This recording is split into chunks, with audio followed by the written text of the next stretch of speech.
Ditch the dish. Cut the cable. Forget your password. Heavy Metal Television is on.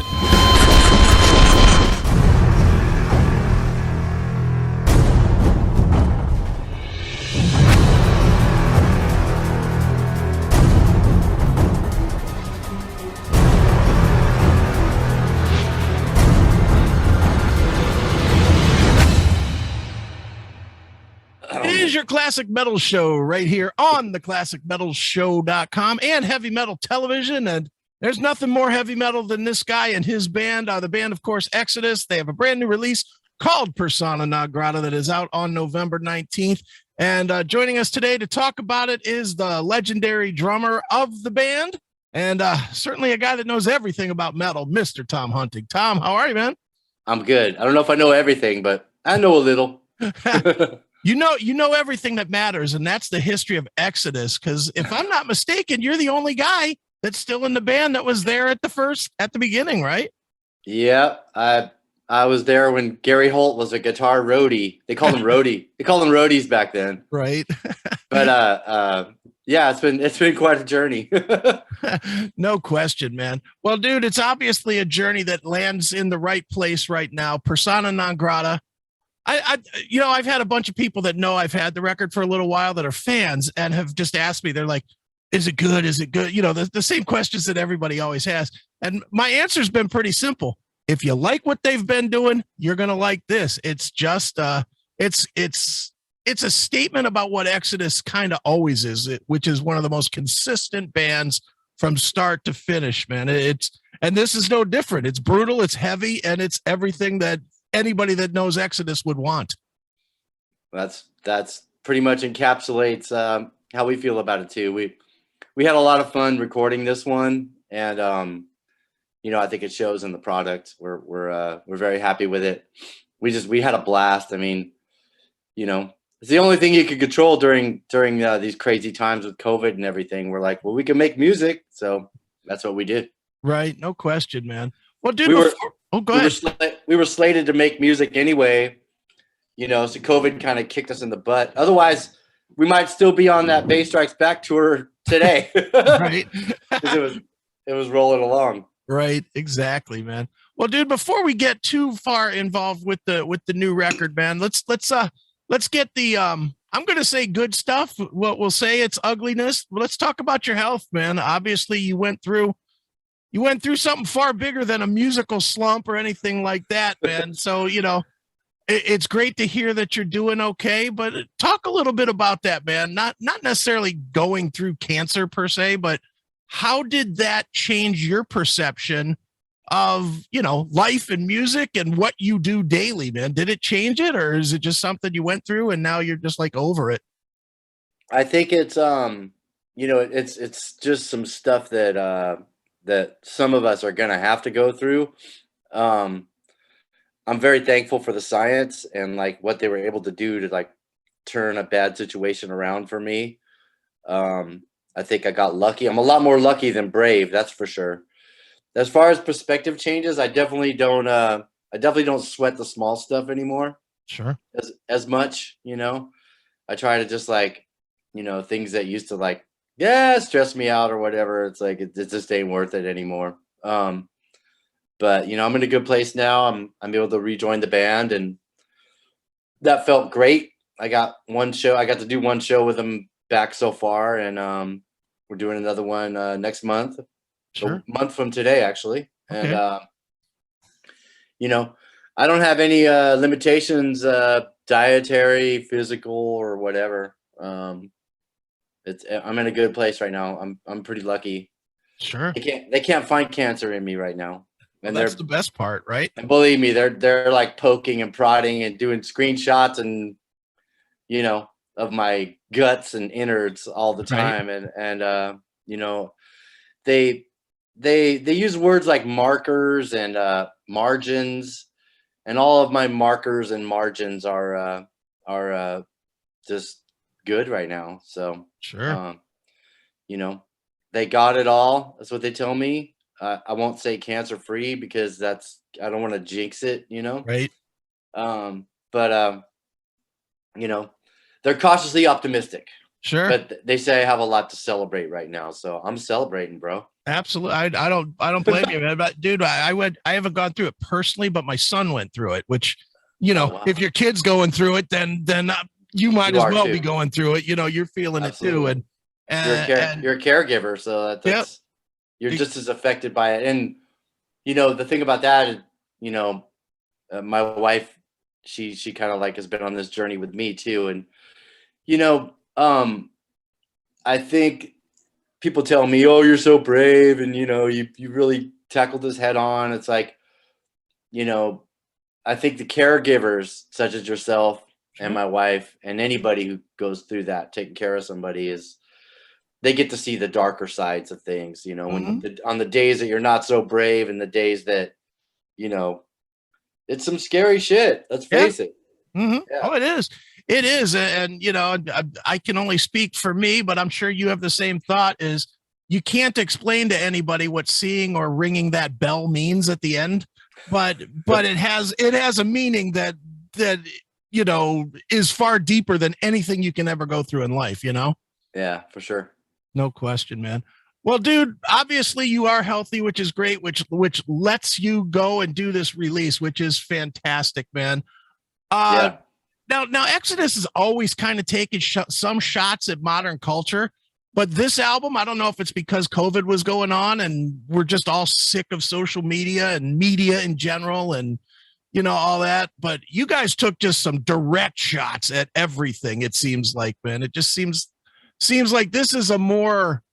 There's not as much left to the imagination as on some Exodus records. So talk a little bit about this, man. Was it just you guys are as frustrated as It. I everybody don't. is, or I think none of that was really intentional. okay? Just we always try to write about at the risk of you know being cutting edge or whatever, but we just we analyze the human condition just like a comedian would, Sure. except we talk about the darker side of shit, Right. and like you know the ugly side of things. And you know Gary Holt's got a lot to say. Right. It comes out in his riffs, and you know the lyrics, like a lot of his lyrics, I don't think any of it's intentional to like being speaking from our own bully pulpit or whatever. But it's our pulpit and we'll do what we want. So Sure. you Definitely. know Now, for you personally, it's not a secret. Drumming in Exodus, not an easy gig. It's certainly not AC/DC. I mean, it's a very complex drumming situation, and it's fast, and it plays off of so many directional riffs, I'll call them, because Gary does change on a dime, which direction he's going. How do you develop your parts? Do you have to hear everything Gary's developing before you can come in and put your parts in, or do you work with him to develop the way the whole songs go, or what? uh, I mean I hate to use such a hippie cliche, but it's such an organic connection to, and we've been doing this so long together, so like it's we kind of know where each other's are going. Okay. Or I've always analyzed it like building a sandwich, and the riffs are the meat, Right. and, Okay. and the drums are the bread that holds it together, Sure. and everything else is kind of like sprinkles of condiments and whatever, Right. but and layers. But it always starts with a riff. Sometimes it starts with a drum beat, and then a riff goes to that drum beat. Like Okay. Iconoclasm from Atrocity Exhibit A was it started with a drum beat, and he just put that riff to it, and we kind of build it from there. But I mean, it's once you're in the flow of like making music and like trying to come up with new stuff, if you're in a good flow, it really happens fast sometimes. um you know this record, one day we recorded it all in Northern California at my place in the mountains, Right. and everybody felt good up there because like you know we can work, we can move around. The cities were all closed down because of COVID, so we were kind of like just a bunch of dudes quarantined in the mountains, you know, making metal. And it started with me and him, just in a room with a half stack and a drum set and just bashing shit out like the old days. And that's kind of like the way it should be. Right. Okay. And like, hey, what do you think of this? Da, da, da, da, da. Hey, what do you think of this? You know, Right. and you know, it was. I think inspiration was flowing pretty good. He was super happy to be back with what he calls the mothership. You know, Slayer was awesome for him and us. Like, it's great for our profile, great for his Sure. profile. He was. I think they kind of underused him. He could have. They should have used some Gary Holt's riff on that last record, but we'll take those riffs. Sure. And we love them. No question. So you know, we it was fun. Like, all I can just say is, like, we had a great time making this album, like more than most, and I think we're gonna try to maybe stick to this formula of Okay. because now, before, like, drums would get done in a proper studio and everything else could get done anywhere. Right. This was more of a DIY record. We ended up doing drums in my 3-car garage, Nice. kind of like man cave thing up there. And we hung, you know, we were tacking carpet on the walls and like hanging tapestry, like cloth for sound waves. Like, I didn't know about sound waves and, like, you know, cymbals make this section of the room bleed, this microphone bleed more or whatever. Right. So we had all the time in the world to DIY this, you know, studio, and that's how we did it, and it was fun. It was Sure. Now, you know what, Tom, I know a zillion musicians, as do you. And the one thing, when you have time like this, and when you don't have a financial, hey, this cost us $250 an hour or $1,000 an hour or whatever, when you don't have that, a lot of times it leads things to never, ever get done, because you all are like, well, let me try it again. Let me try this. Let me try that. You know, there's so much experimentation because you're all creative guys, everybody. Mm-hmm. Did you find that to be a problem, or did you guys just kind of, you just knew when things were done? I don't think it was a problem. I mean, even though we were, you know, basically hanging out up in the mountains at my place, you know, people had other lives, and like, my house is 4 hours north of the Bay Area. So Okay. guys wanted to get home, and Jack lives in Tennessee now. So, you know, we did have all the time in the world. For me personally, like, usually when we record all the other records, like, I've had, like, you know, 6 or 7 days to go in and do my tracks, and Mm-hmm. that's it. I don't get to revisit the material or take it home and you know, process it and maybe add a few things there. Like this time, the drum stayed set up. They said they stayed mic'd up through the whole process. We had an A room and a B room. The B room was where we originally wrote the shit, and then we mic'd up that drum set, and like we did a little bit of pre-production, and then the A room is where we did the tracking, and like the whole time, if I heard something like on a riff that I wanted to do a different drum roll or something there, all I had to do was you know, grab our producer Steve, who engineered the thing, and say, hey, I want to add this to that. You know, Right. some people call it cheating, but it ain't cheating. It's just you just want to make it right. And Right. at the end of the day, you have an awesome template of music to work with, you know. Sure, definitely, man. And you guys certainly do. Now, the first single that you guys shared with everybody was Clickbait, which, you know, it's such a weird thing with that. Not the song, but the actual term. It's a phenomenon that everybody and their brother claims to hate. Everybody's like, oh, I hate fucking clickbait. I hate it. I hate it. And yet everybody participates in it. Everybody can look, you can look at an article and you can say, oh, it's a clickbait, you know, it's a clickbait headline. And then everybody clicks on it anyway, man. It's so crazy that people get sucked into that. And it was great that you guys just absolutely pointed the finger at it. We're like, yeah, this is bullshit. You know, so talk a little bit about the song as well as that phenomenon that people get sucked into. Well, I think, again, you know, we point out the human condition wherever possible. and you know, clickbait is one of those things, and you know, hypocrisy knows no bounds sometimes. Right. And also the music part of that song, it was actually clickbait was a whole nother song that I just was not getting on the like. Sometimes Gary Holt will come up with a riff that just has me buffaloed, and I'm completely stymied, and like I can't put a drum beat to this. This is unbeatable, undrum beatable, and so basically, clickbait was a whole nother song, and Okay. we scrapped 90% of it and used like 10% of it. The part I could put a beat to Sure. became clickbait, and Okay. like the music of that song was literally created in about 7 or 8 minutes, Oh, wow.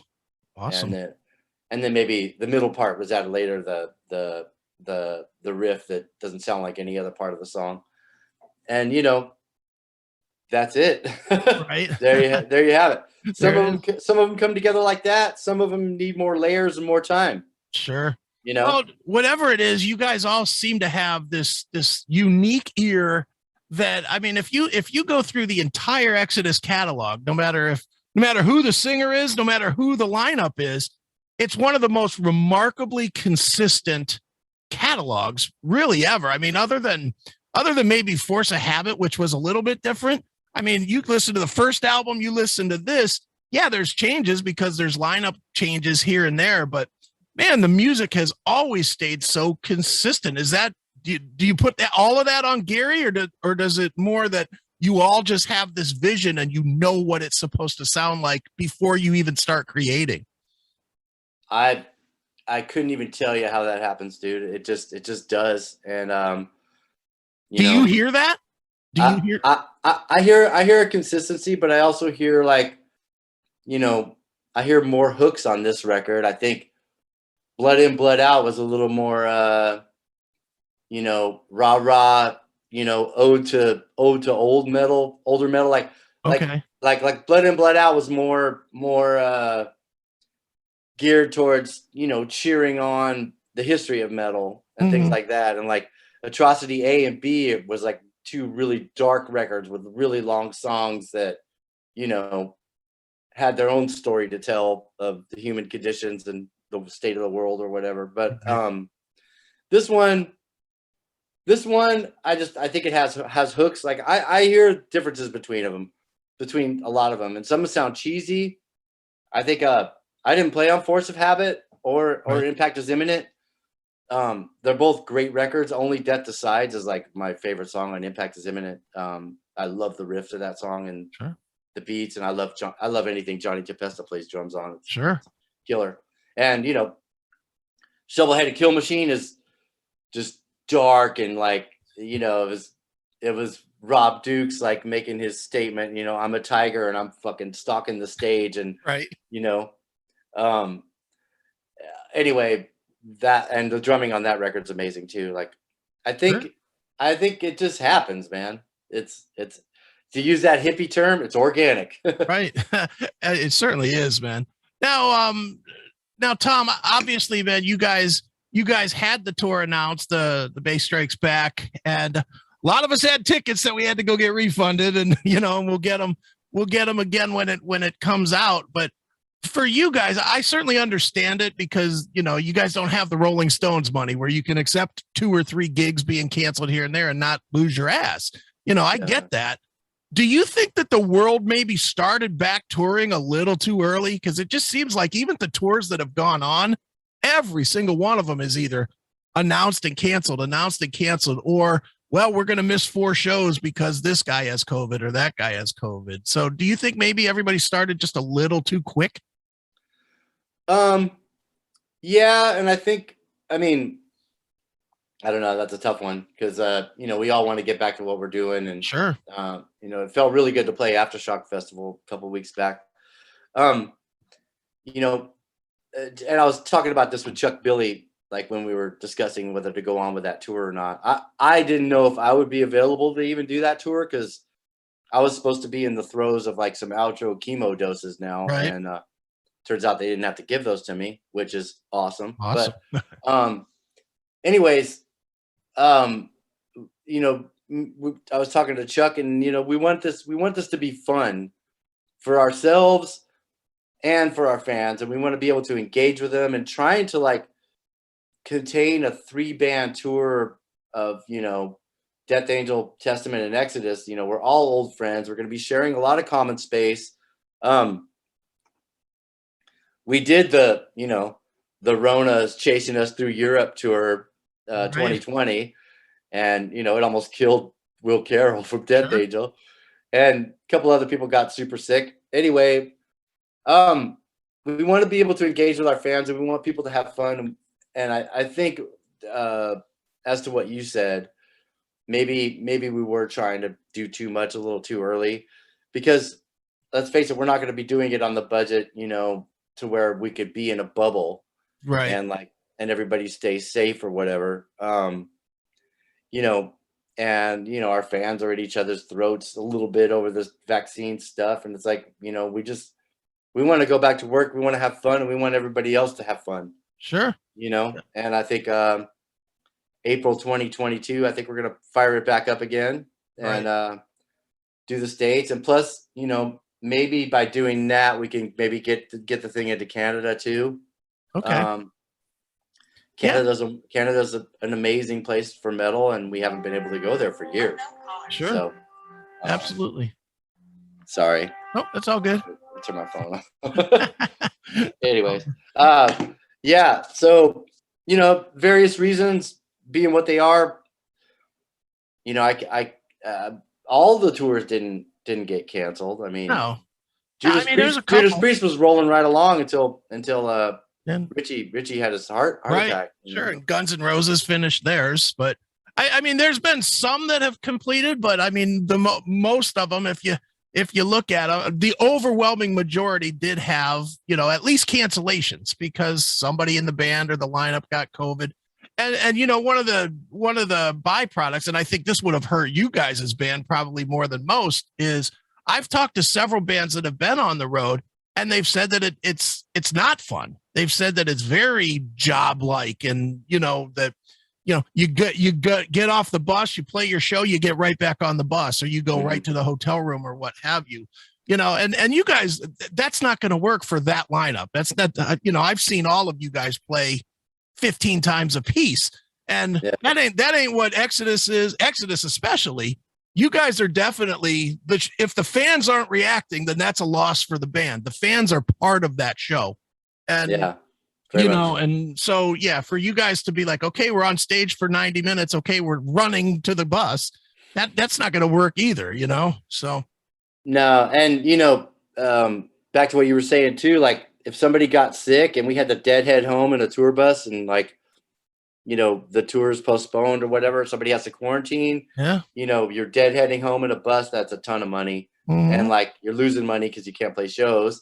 And, and you have a trailer full of merch with tour dates on them that you're not going to play. Right. So, there's a lot of, there's risk with any tour, and, there's a lot of, fictitious numbers money wise, and there's a lot of reasons, but sure.